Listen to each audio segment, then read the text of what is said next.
সকলকে রানন্দিত জয়গুরু। আজ পরম দয়াল, পরম প্রেমময়, অপার করুণায়, অপার কৃপায় তাকে কিছুটা হলেও অনুভব করতে পেরেছি এবং আমি আমার অনুভব এবং জীবনে চলার পথে ঠাকুর ছাড়া যে আমাদের এক মুহূর্ত চলা সম্ভব নয়, সেটা আমি আমার জীবনের পড়তে পড়তে অনুভব করেছি। প্রতিটা পদক্ষেপে, প্রতিটা সময় ঠাকুর, আচার্যদেব, অবিন দাদা, তাদের কথা, তাদের বাণী আমাদের জীবনের চলার বাঁক ঘুরিয়ে দেয়। ঠাকুরবাবু বললেন আমাদের পালন করার জন্য অবশ্য পালনীয় কর্তব্য যজন যাজন ইষ্টভৃতি। এই তিনটে স্তম্ভ। যজন মানে ঠাকুরের নাম করে আমাদের হয়ে ওঠা, যাজন ঠাকুরের সম্বন্ধে যা বুঝি তা মানুষকে বলা, আর ইষ্টভৃতি মানে নিজের মঙ্গলের জন্যই ইষ্টকে নিবেদন করা।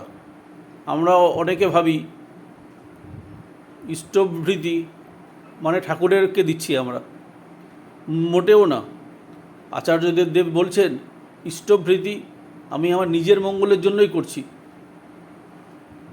এটা আমি প্রতি পদে পদে আমার জীবনে অনুভব করতে পেরেছি।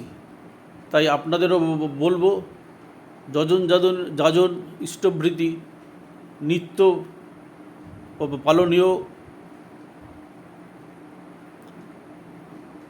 ঠাকুর বললেন যজন যাজন ইষ্টভৃতি করলে কাটে মহাভীতি।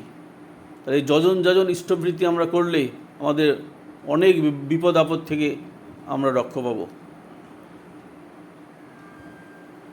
যজন যাজন ইষ্টভৃতি, তার সঙ্গে নিত্য পালনীয় আমাদের কর্ম ঠিকঠাক করতে হবে।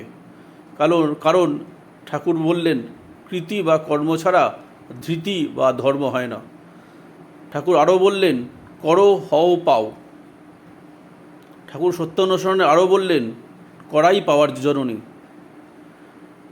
ঠাকুর আরও বললেন করাটা যখনই চাওয়াকে অনুসরণ করে তখনই তোমার কৃতার্থতা সামনে এসে দাঁড়ায়। তাই আমাদের সকলকে কর্ম করতে হবে। ঠাকুর যেরকম বলেছেন, আচার্যদেব যেমন বলছেন, সেইভাবে ঠিকঠাকভাবে কর্ম করে যেতে হবে। কর্ম বাদ দিয়ে ধর্ম হয় না।